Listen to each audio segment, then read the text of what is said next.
Hello, everyone, and welcome back to Conversations in Courage. So exciting to be Yeah. not just back with this podcast because this relaunch has been a long time coming. There's been a lot of life in Long between, time. Yes. our last episode and where we are now. But I'm also very excited to welcome this particular guest today because we are well, first of all, we are fresh off of a boxing private. So, like, we already shared energy together today, which is so wonderful. But also, we've just become really great friends in a really short amount of time. And what we love about each other is that we intersect in amazing ways, and then we're also vastly different in other ways. And my friendship with Eliza is like, it's all of the things that we talk about in action, right? Like I have to be in my integrity. I have to hold strong boundaries. I have to be radically honest, but I also have to be compassionate, and I also have to like be mindful of emotional regulation because her experience is so different than mine. So I have to be like, okay, am I being challenged or do I just feel challenged? So it's such an amazing thing to get to have her on this show. That was a long intro, but Eliza, I just love you. Welcome to the pod. Yes, welcome, welcome. And as Ashley said, I mean, obviously you two have formed just a really a beautiful relationship to witness. I am just getting to know you along with the rest of our audience. So to start, I really would love to understand a little bit more about like, who is Eliza? What is your journey? What brought you here? Oh my God. Well, thank you for having me, first of all. And Ashley, I totally mirror your sentiments. We have had it's like I feel like I've known you for so much longer than it's actually technically been. Yeah. Um, so I met Ashley actually through wellness. Through I took her one of her strength and conditioning classes, and I was like, I love this woman. I'm gonna become she's gonna be my new best friend. I can feel it. and I And just here like we are. and then I continued down. I was like, hey, always saying hello, always like messaging, and we became really great friends. And so I would say I mean, first and foremost, I'm a Pilates instructor. I want to share that. I'm in the holistic wellness world, and I've been there for over 17 years, and I've been an athlete my whole life. So I felt this immediate connection with you, Ashley. I think in that regard, as a one really strong, dynamic woman to another. But there's so many things. I thought I was going to be a lawyer. I I love didn't know talking. that. Yeah, I love talking, and I thought for the longest time, I'm like, I was the advocate in my family. I'm the oldest child. I'm a Sagittarius. I know, like, so between traveling and just sort of being a bit of, I've always considered myself an intellect. I love reading and writing, and I thought, well, I love all these things. What's the sweet spot in the middle? I'll be a lawyer. It'd be so cool, you know. The universe had different plans for me, and I'm really grateful for that, honestly. And so yeah, so I've just done a lot of traveling, a lot of experiencing. I've had all these crazy jobs. And it's all sort of like led me to the health and wellness path. And as a teacher, it's just been it just feels completely divine that I have ended up in this kind of role. It's just really beautiful, and I there's not one day that goes by that I'm bored, and there's not one day that goes by that I take it for granted. I just love it so much. It's a real honor to be in this kind of place. Yeah, I thank you for sharing that. I did not know that I know. your path was going to go a I different know. way. I could have done that. I could have been, but You absolutely, and you still could if you wanted that. you Who know. knows? But Life is long if you're lucky. mhm. Um, did you choose Pilates or did Pilates choose you? How did that happen? That's like that is such a cool question because there was a moment where I was working as a paralegal in Cambridge, and I had a chance to travel to Eastern Central Africa with my sister, and I actually, you know, I've always been a travel person. I've always like, okay, yeah, sure. Where do I go? Take my credit card. I'm in, like, let's go. That place, that random place, perfect. So my sister had been to Eastern Central Africa the year before. A friend of ours from high school was living there. He had gone to George Mason in, I think it's Washington, D.C., and he had studied there. So we ended up, she's like, you gotta come, you've gotta go. We with me, you're gonna just absolutely, it's the best and the craziest and the most wildly different experience. You gotta come, you're gonna love it. Um, and so I was wrapping up at this law firm. I was already getting ready to I'm like, and I'm bored. No offense, lovely people, but it was a little bit dull, and I was ready for something new, a new challenge, a new adventure. So we went. We were in Zambia, and we visited Tanzania. We were there for like over 3 months, and Oh, this was not a vacation. Wow. oh no, this was definitely like I guess you could call it like a work, like a cultural immersion, like a work experience. We helped to we I was blessed to teach actually while I was there. We were teaching children. We were working and volunteering in a young boys orphanage. Wow. Sable. I still remember the names. I remember the boys. They were just amazing. Like it was just yesterday. And we met lots of amazing people there. It was crazy. It's probably like the biggest highs and the biggest lows. I mean, like it's just if it's so dramatically different. Culturally, it was the most wildly different experience. I got sick. I got malaria while I was there, still dealing with this was like a huge time in my life. And when I came back from that, which was the whole concept of people will, I think some of my friends who've traveled to some different places, they come back to the US and they actually say that that's the harder part, is kind of coming back. I don't know if you guys have had experiences like that. Mm. It was brutal coming back. I could not get my bearings. And I was like, there's no way I'm going back to law. I don't want to be sitting at a desk. And so I actually started working at Lululemon. I helped open that store, the first full store in Boston. And so a Pilates instructor, big circle coming back around to your question, Yeah. was that I had been in the, yoga, basketball was my sport growing up. So I was already really into fitness and wellness. And I met this woman who was managing at Equinox, the Pilates program at the Franklin Street Equinox in Boston. And so we just got talking, and she's like, hey, I think you would really like it. I mean, we're looking for people. You could work for us, and what do you think? It gave me kind of a foot in to Right. kind of get it going. And because we know certification stuff can be really time consuming and really Yes. expensive. Yes. Yeah. And Pilates it's an investment to get in there, especially when you're learning all the equipment and all the apparatus work. So that was how I segued into it. And I started reading about this crazy guy, Joseph Pilates. And I was like, this guy was a badass, and he was crazy and very ahead of his time, talking about a lot of the stuff that we talk about now. People sitting too much. I mean, think about this. He published stuff in like the 1940s. I mean, he was alive Wow. in like world. He left Germany because of the Nazis and the SS trying to recruit him because his methodology was that powerful. So he was really it was so inspiring to read about him, and I just thought, ooh, this makes so much sense. It really resonated, and then I just never looked back. That was in 2009. Wow. Wow. Oh my goodness. Right, I know. So in 2009, yeah. Wow. So I feel like it chose me. I think I was always meant to teach, but I do Mhm. feel that Pilates, that got me going in the proper direction. I Yes. consider myself now, in full transparency, I consider what I do, what I offer, to be dramatically. It's not just Pilates. I do not consider myself a Pilates instructor only. I consider myself a holistic wellness professional and practitioner. Mm. So I pull from all different modalities, but it's all under the umbrella of Pilates, the methodology of Pilates.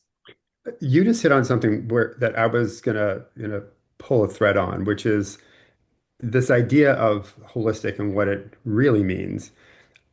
And certainly in what I know about you right now, there's an aspect of spirituality that, can't be unbroken from that either. And can you talk a little bit about that and how you think about that? And is it kind of realistic to have spirituality and wellness come together?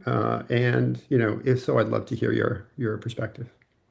I love that. I love that so much. First of all, on a funny point, because when I first started to teach Pilates, everybody, and I mean, even close friends who knew I was a Pilates teacher were like, "Hey, how's the yoga going? Is that are you enjoying teaching yoga?" And I was like, I don't teach yoga, I teach Pilates. And then it would always be like, so the main difference is, because Joseph Pilates, and I, if you've done the deep dive into Pilates or you've read any of his stuff, he studied yoga because frankly, we're all kind of piggybacking off of the ancient practice of yoga, which is, and I reference that because of the deep level of spirituality that is inherent, in my opinion, and in the traditional practices of yoga. The Western idea of yoga, I just get so I've been a little put off by it, honestly, because I haven't found myself as drawn to yoga, because I think a lot of the Western watering down in some ways of the deeply spiritual practice of yoga can be, it's tough, so I do find, so it's funny because I think the main difference is, I think there's a lot of overlap in Pilates and yoga, but the main difference is that Pilates is not considered a spiritual practice. It's considered a mind to body practice, and it's the goal being to unify them, to build a more efficient system, and to optimize wellness, in that way, by breathing well, by accessing the stability and strength of our inner body, our inner core. That's the bigger principles there. But as I've gotten older, what I've realized for myself is that spirit is everything. And Mm, we are spirit. We are souls in human forms. We are spirits having we are spiritual beings having a human experience. It's not the other way around, in my opinion. mm, Um, Not everyone. I think we're all on our own trajectory with that. But I think at the end of the day, that is what it's all about. So I just cannot extract my spiritual self okay. from anything I do. And I've become more and more confident in that. That's been so cool to feel like it doesn't need to be woo woo. It doesn't need to be me preaching on a mountaintop to my clients, oh, you should do this, that. No, it's really just, so a practice that I have every day. When I teach full time, and I have been practicing for a number of years, just opening up the channel. So before I go in, and what I mean by that is just allowing myself to do a little less and just channel spirit and channel whatever the universe is utilizing me for, that I want to honor that and open up that channel to support whoever I'm meant to help or be of assistance to or service to in that day, right?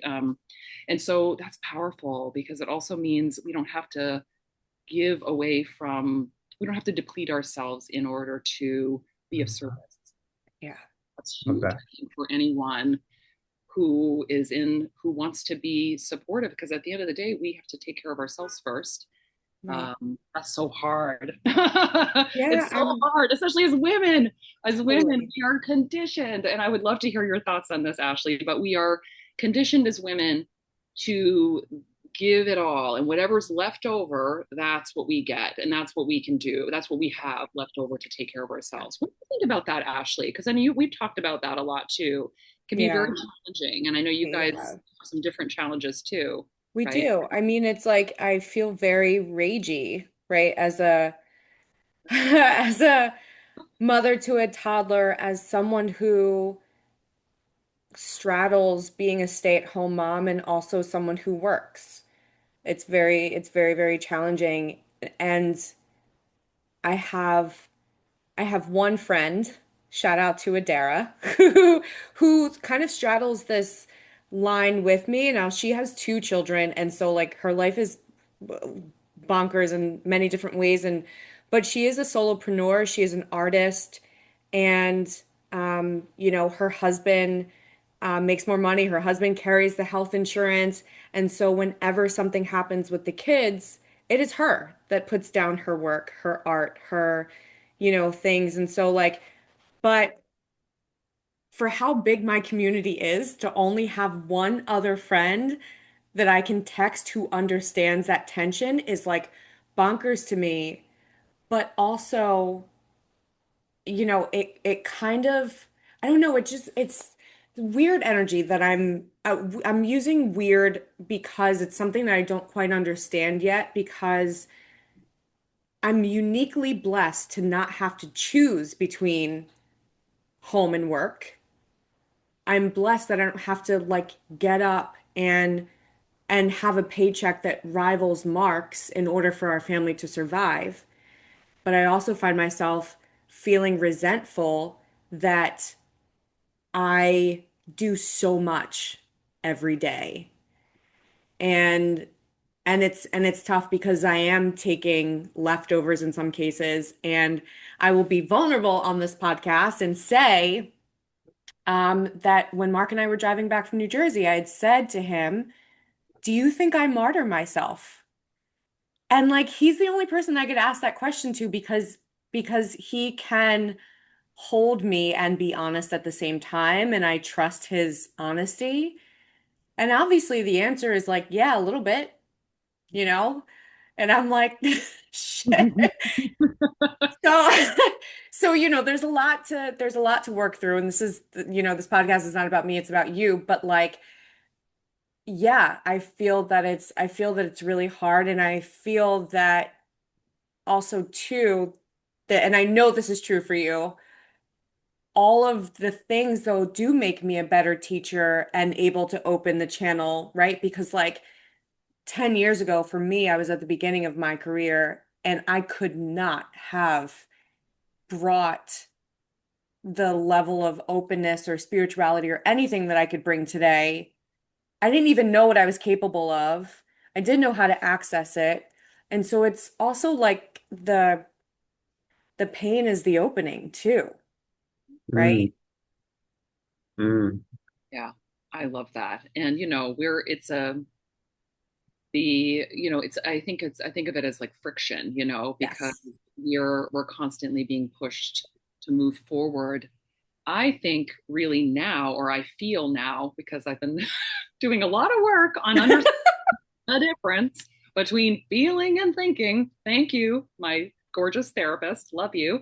Um, so it's really I do truly feel though that the friction is, it doesn't always feel comfortable. It's not, it's really uncomfortable, it's like, yeah, we could be joyful, joyful, joyful. I think it's part of being here on earth, being in the human form, I think, is about experiencing things that are not just joy, not just peace, not just, so I think we all come here to learn certain things. And I think now that might be a little too woo woo for some people. I'm a very spiritual person, and I believe in this stuff very deeply. I love astrology. I'm really into all of that stuff. And I just, certain things you just know Yeah. are true.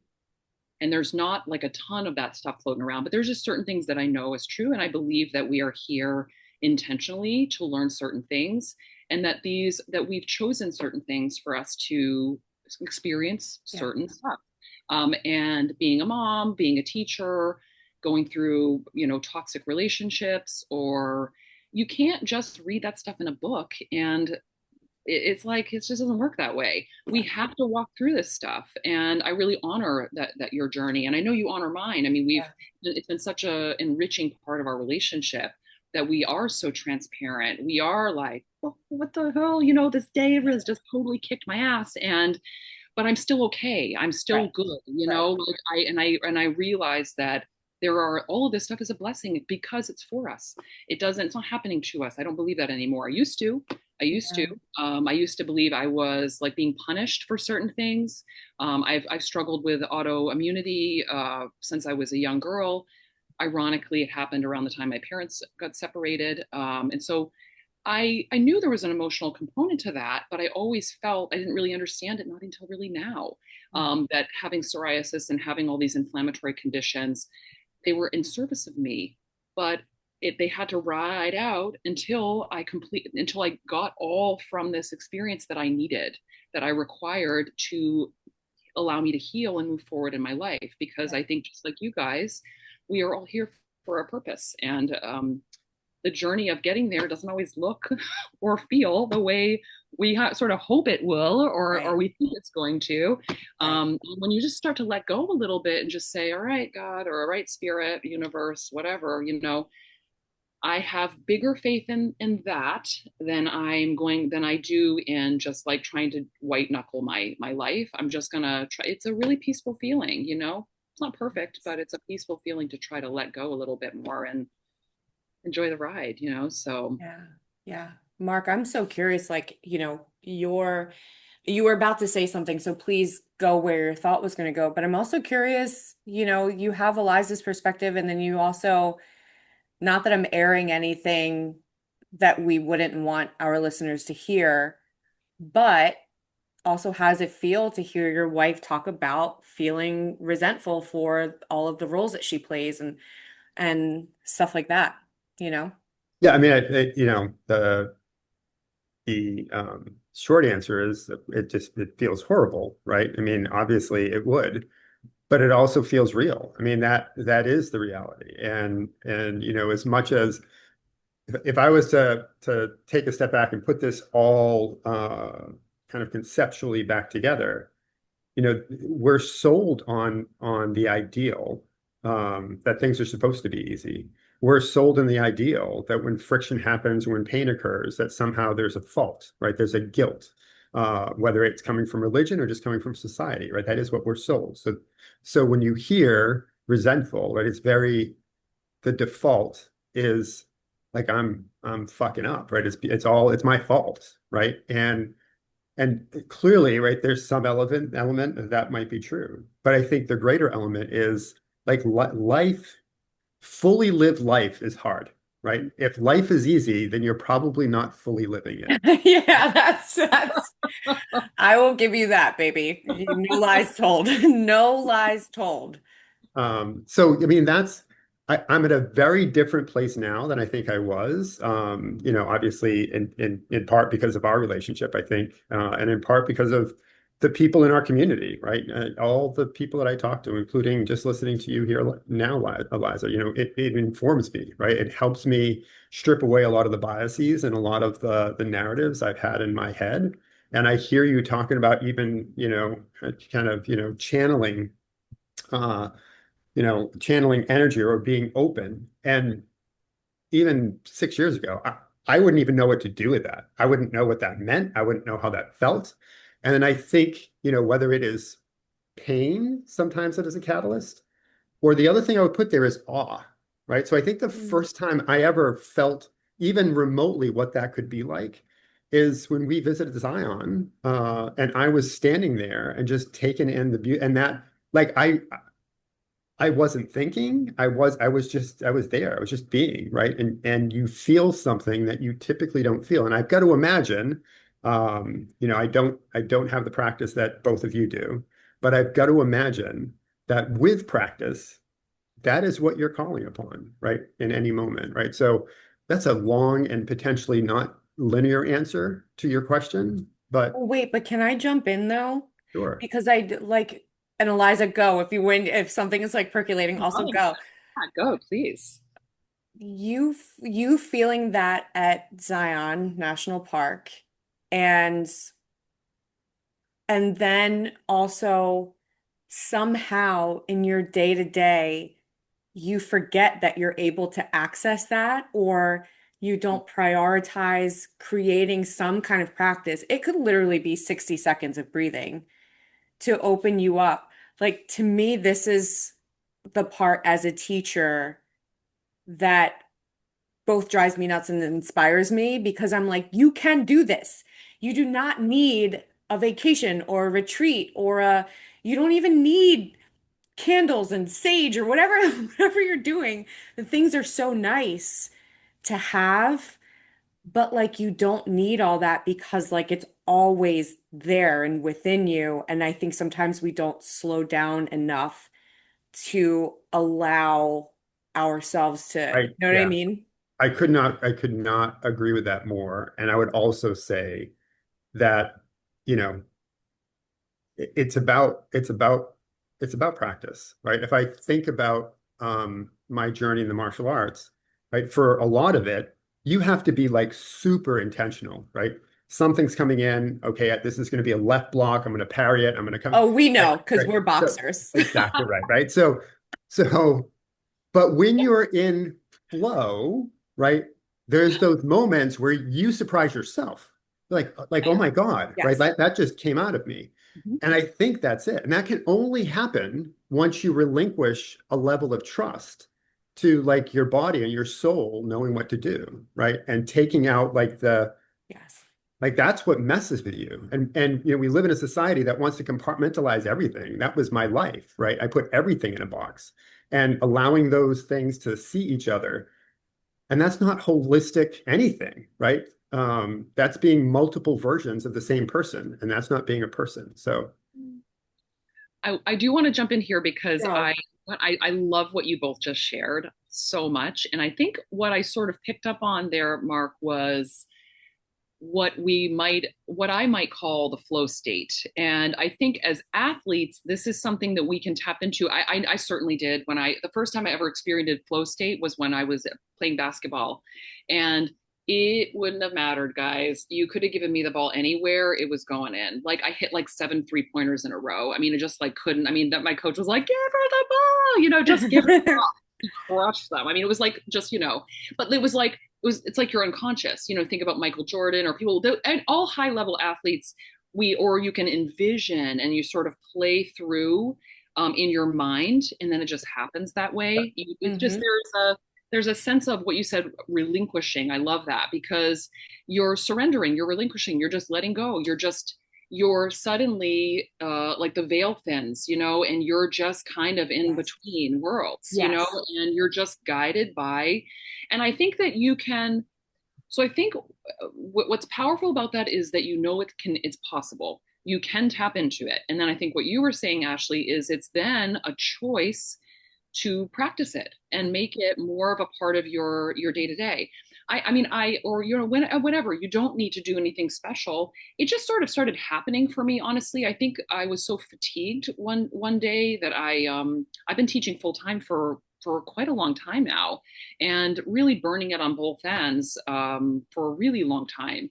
And so I think at a certain point, I just was so tired that I was like, okay, God, like I don't know what I'm supposed to say. And I will just preference that. I will also just say for clarification, I'm not a religious person. So when I say God, I mean spirit, I mean universe, just so that everyone, it's like all these terms are for me kind of interchangeable. Mhm. yep. But what I just would say, okay, God, I've got like nothing today, but I know you've got everything. So just whatever I'm supposed to say, whatever I'm supposed to do, just like use me as your kind of medium, or as your channel. Yeah. And what I started to find was that they were the best teaching days of my life. Number one, I would just say stuff and I'm like, oh, that's perfect. Oh my God. And I would see everyone kind of syncing up and I'm like, okay, all Yep. right, great. Yep. And then I would go home and I wasn't tired. I felt great. I would be like, oh, I do have energy to go to the gym, or I'm going to go get grocery shopping done and do. And I was like, I feel like I was like tapping into a superpower. Hmm. Everything was just smooth and gliding along, and I still had energy in the tank. So I thought, okay. And then it just kept happening more and more. And so I don't know. There's just something very powerful about that. And whether it started as more of just like an athletic experience, and then now it's just become an intentional part of almost like reserving or Right. preserving energy. Right. Um, Either way, it feels like a superpower. And I think because we're all, I believe, spirit inherently, I think it's something that we can all tap into. But I do think it can look and feel very different for everybody because I think everyone's got different, like almost superpowers or things that they can bring in. And that's very exciting to me. And it makes me feel curious, excited, and even more kind of charged to be more inclusive, more and more inclusive. That is just such a core part of my work, which I think is really powerful also because Pilates has been kind of notoriously Hmm. inclusive. Hmm. And I don't think it's been on purpose, but I do think there's been, for some people, maybe it has been. I don't think it's been, for me, it's not been on purpose, but I started to realize that. And I have to say, just a shout out to C2 Body because that's the studio where I teach in Milton. We've got 3 locations, Milton, Dedham, and also in Walpole now. And it used to be a very different experience. And I think that the owners would agree with that. I mean, we were in Dedham, we were in South Boston many, many years ago. And it was a very different clientele than it is now. And I believe very deeply that the intentionality of both of these women, um, we've all, and then as a team, and then more and more people coming in, it's like been a really intentional way of creating spaces where we can break down some of those stereotypes of what Pilates is and who it's for and what bodies who do Pilates look like, Yeah. which is a real bone of contention for me, but also is a challenge for me too, because I look like, so this is it's a very interesting thing for me. Yeah. I look like, you know, the kind of person who would be put to the front of the room when showing like, oh, this is what people look like when they do Pilates, you know?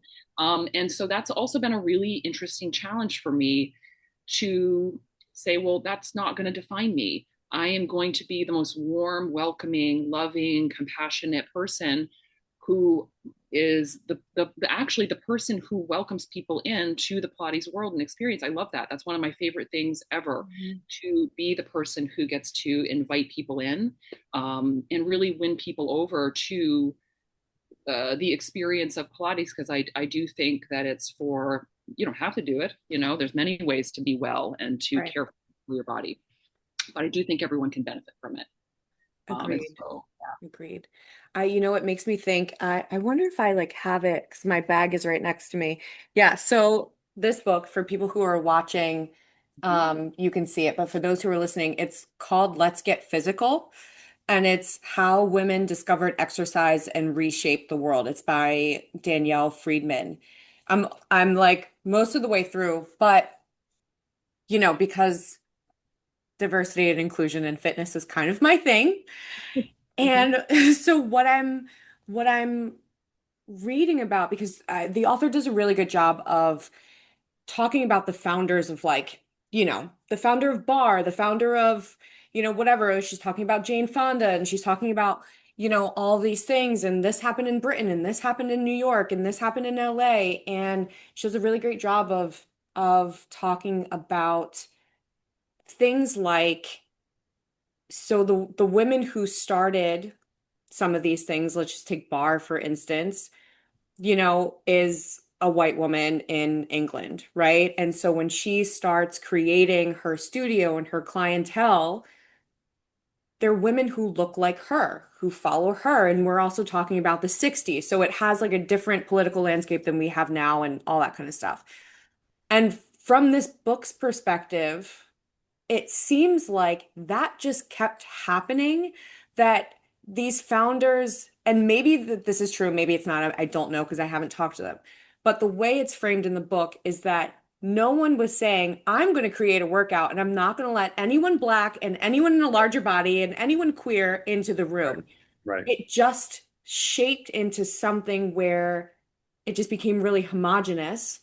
Mhm. And then I think, to your point about intentionality with Cece and Carolyn, I think there was no intentionality to change it because they were successful and they were making money, and like they didn't have to ask who's missing or who might not be benefiting. And then you add on top of it politics, and you add racism, and you add segregation, and you add all these other things. And it's like, well, of course that trickles down, right? And so I think it is so important to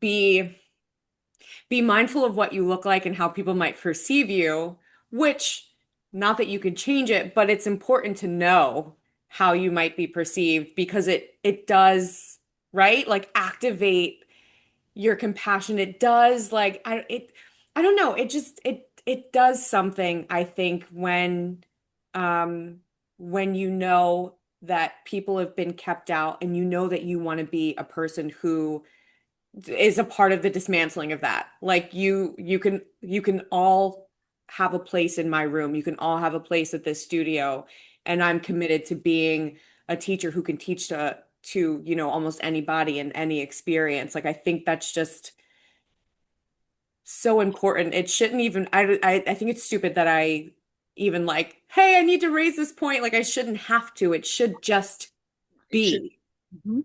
but it's not. So we have to double click on it, you Mhm. know. Yeah, Yeah, yeah. I think. Mhm. Go ahead, Eliza. No, well, I was just going to say also the interesting kind of irony of Pilates is that a lot of people, don't even realize this was a man who created this practice, Right. Joseph Pilates. Okay, so and he started as contrology is what he called it, which is basically unifying mind and body through this series of exercises and mentality and all that. He was a total like man's man. I mean, he was a very sickly child and actually conditioned himself, trained himself watching animals, watching children play, just watch their natural movements, and help to restore his own health through movement, natural movement. So much so that he actually was then used by like medical doctors and various physicians at the time used him as his physical body as like a guide for medical charts and various things. Um, Wow.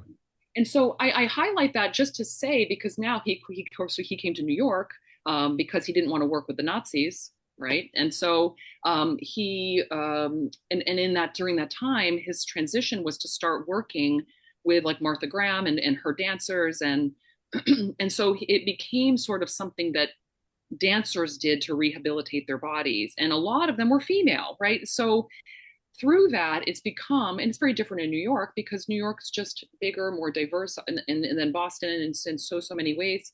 But it just became sort of something that women did. And then because it was more expensive, the equipment and various things, Joseph Pilates stuff wasn't. He like would cut beer kegs in half and turn them into art barrels, and very very clever, in utilizing things that were just around, Right. which I always thought was just so cool and resourceful. And but Agree.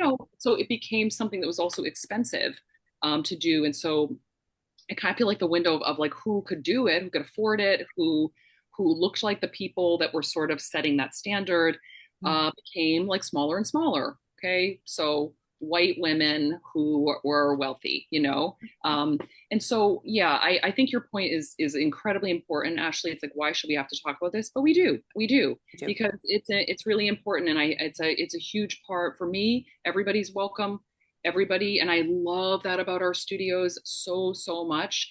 It's the diversity of clientele, and I don't just mean that by skin color, I mean age, I mean Agree. Agree.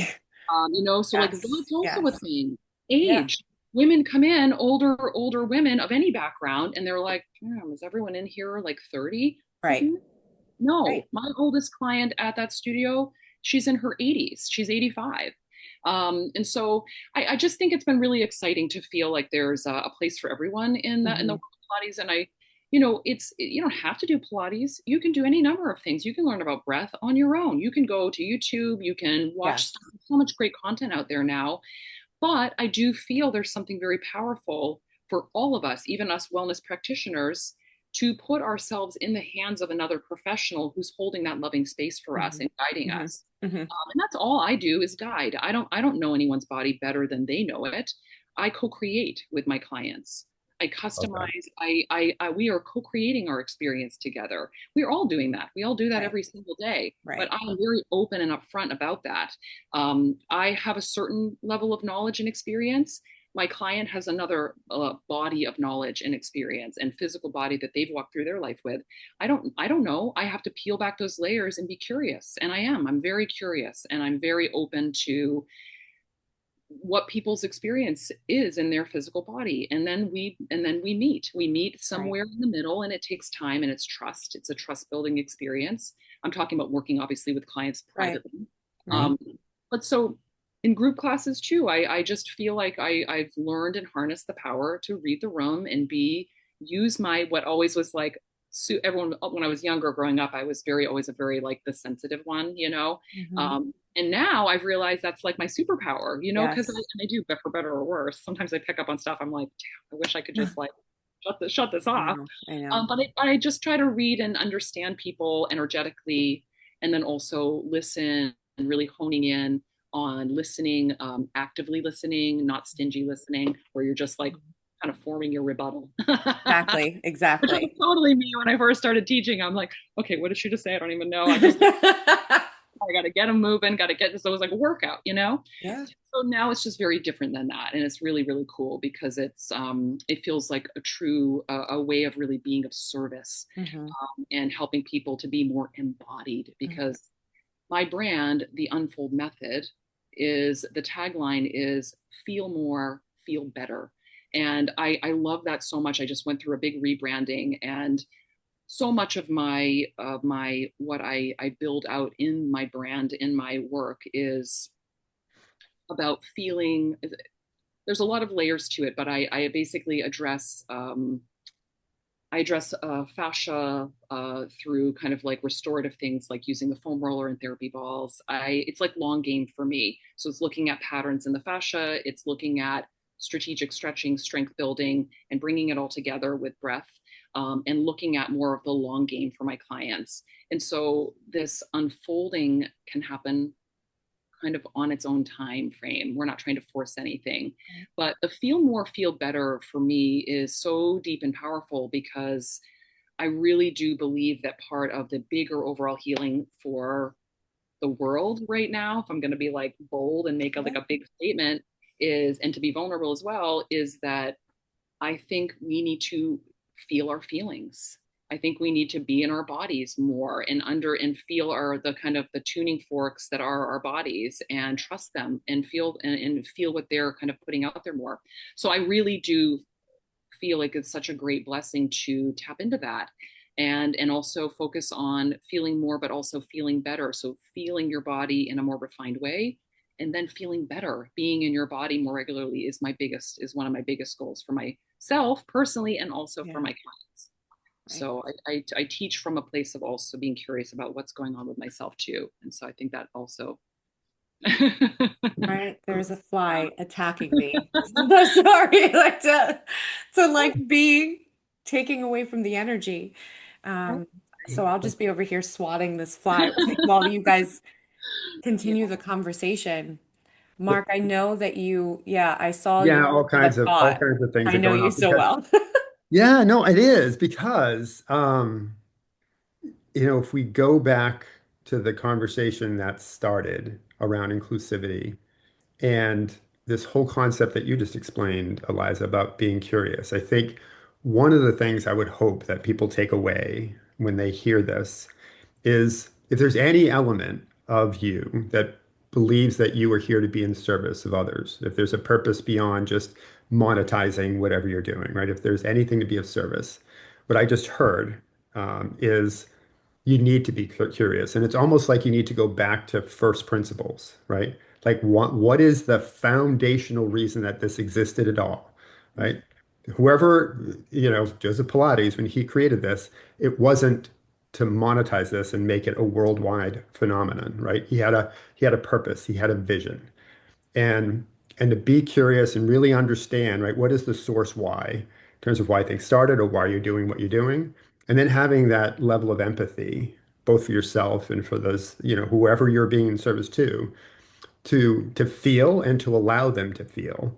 I really think, right, that's just such a source of transformation just in general. So it's a general takeaway that I'll cast based on what I just heard. And now I have a foundational question that kind of connects to this. I read you had an article where you were talking about that the psoas is the muscle of the soul, right? Or something to that effect, right? The brain in the belly, the brain in the belly. That it right and I would just love to understand a little bit more of that because to listen to how you explained it, it actually was even a source of feeling and emotional regulation beyond just being a muscle, right? It actually had a source found, a lot deeper. So I just love to understand your perspective Oh, there. oh my God, I could talk about the gorgeous psoas for forever. So the psoas, that's so cool. I love that question so much because I love anatomy and physiology, and I just love nerding out on that kind of stuff. And so the psoas, I remember running a workshop on it when I was working. I've done a bunch of travel teaching, and I was blessed to teach down in Turks and Caicos for it was like 6.5 months at a studio. So I was connected with a studio in New York City at the time. and she had a location down there. So I ran a workshop there on the psoas. That's why I wrote that article. I believe it was like around that time.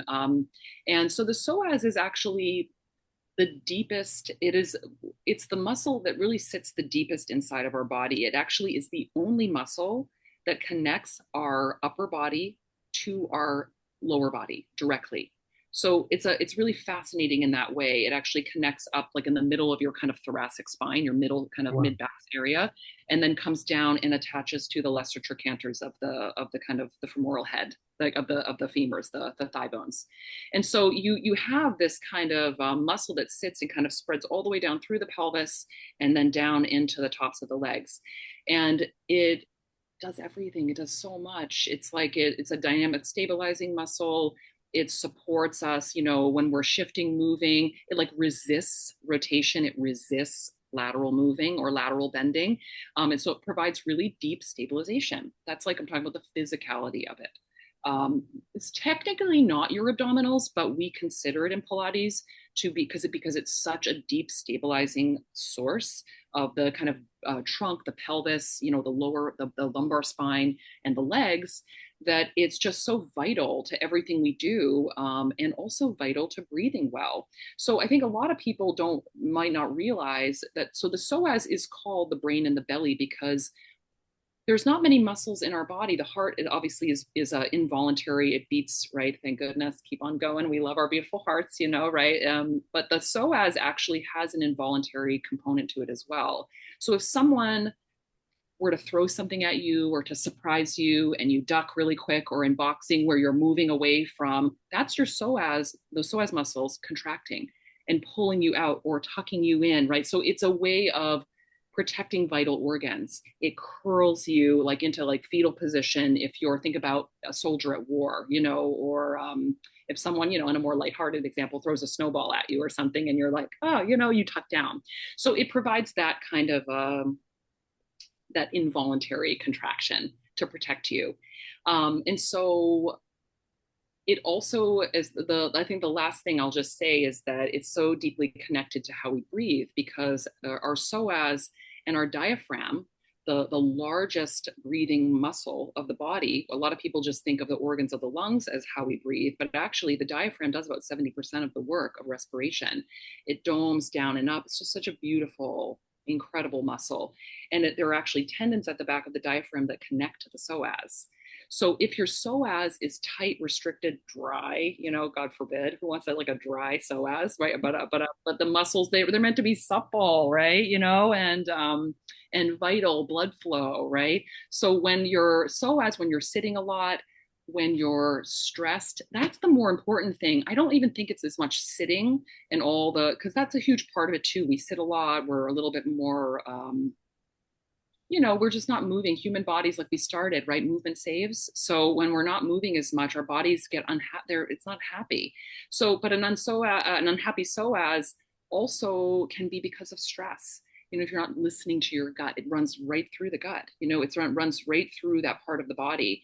And so it can often be something that gives you messages. It's like, do you feel open, relaxed in your lower back, your hips? Do you feel like, can you breathe into your belly? Do you feel relaxed in that way?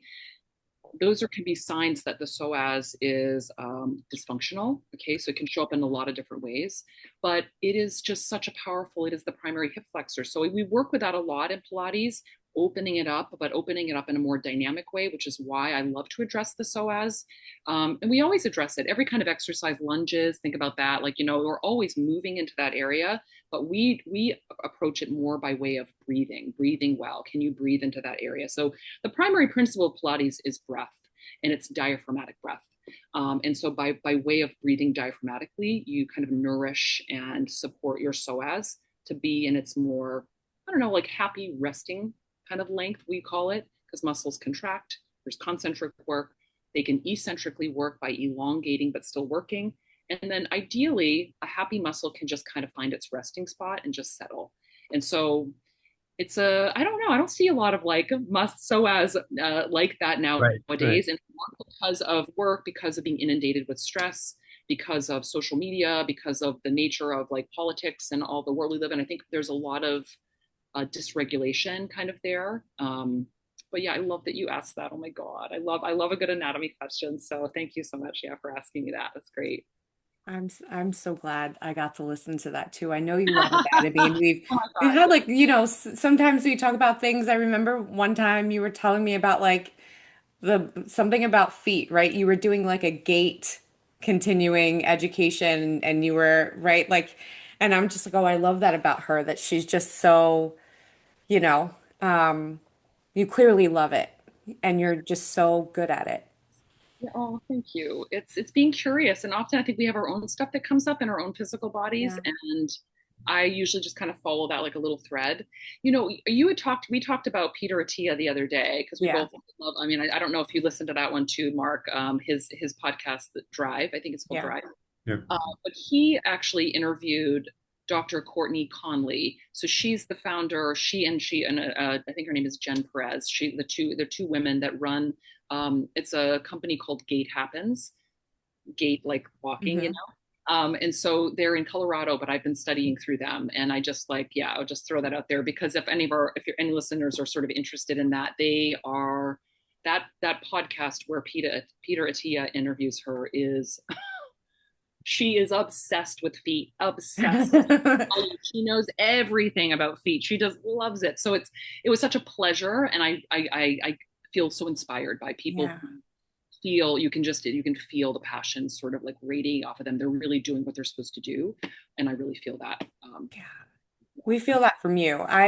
If you will, if you will indulge us, I feel that this is both a great place to stop and so incomplete as a conversation. Is it really time? Oh wow. I know. I just have so much more that I know that I want to hear from you, and I know Mark does too. And, so if you are open to coming back, we will make this a two-parter.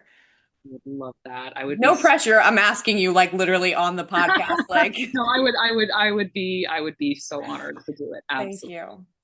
So for this one, just as an ending, tell everyone where they can find you, how they can work with you, all of those things.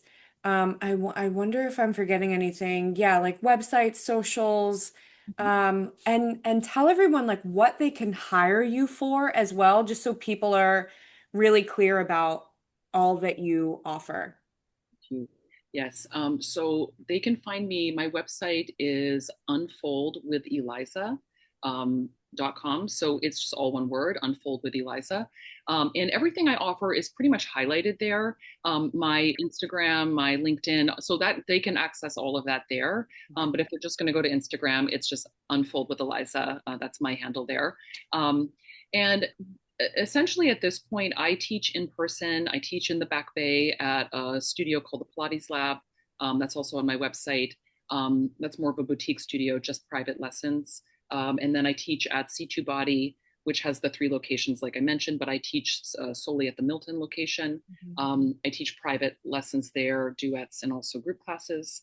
And then I also teach virtually. So I do holistic wellness consultations in addition to teaching Pilates sessions. Every session is completely customized. So of course I have a background in strength and conditioning. I box. I've played basketball my whole life. I've lifted weights my entire life. And I'm constantly pulling in anatomy and physiology and continuing education around that. So I work very comfortably with people of all backgrounds, injury rehabilitation, pre and postnatal, clients with scoliosis, anything really and everything. Hypermobility is a big one now that I'm working with a lot of clients with hypermobility. So yeah, so we can certainly dig into more of that in part 2, but I think Perfect. that's pretty much the gist of it. Yeah. Love it.